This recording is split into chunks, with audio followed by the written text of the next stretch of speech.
So now I'm going to teach you how to sew on a button that's crisscross. It's 4 holes and it crisscrosses. And this is the button that I found. It was in the inside of the garment on one of the seams. I just took it off. And I want it to make sure that it looks just like this button. They're all sewn crisscross. And this button's been gone for a while. And I can see the holes still a little bit, but I still want to make sure that's exactly where I want that button. So I'm just going to kind of lay these guys all next to each other. I can see, yeah, that's lined up right about the same. And then if I put the buttonholes right on top, I'm still going to open it up and make a little mark because I just want to make sure I put it in the right spot. I don't want my button to be crooked. So I'm just going to go like that, right through the buttonhole with my little chalk. And yeah, it's just a little bit off. So I'm glad I did a mark there, so I know that's really where I want that button, right there.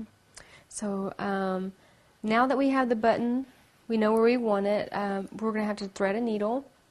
And these are the 2 colors of blue that I have. And I put them both up against the fabric. And neither one of them are an exact match. But I'm just going to go for the one that I think is the best match. And I think this one might be the best match. It might be a little bit lighter, but it's a little bit better than this thread. So I'm going to thread my needle. I'm going to get just about 3 feet of thread. I'm going to give that a snip.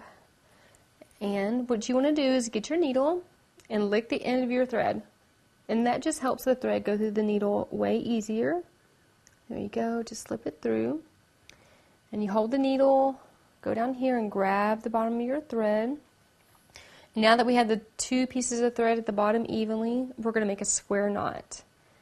And I just like to use 2 fingers, push it through, just like tying a knot in a rope. And if you don't know how to do this, you can just practice on something a lot bigger. I'm going to make a second one, and it usually just winds sitting right there on that knot. So yep, it worked this time.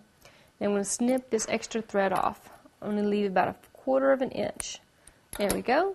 We don't want that knot coming undone when we're trying to sew the button on. So now that we have our thread and our needle and our button, in the next clip I'm going to show you how to sew on this button crisscross like this and how to finish it off on the back.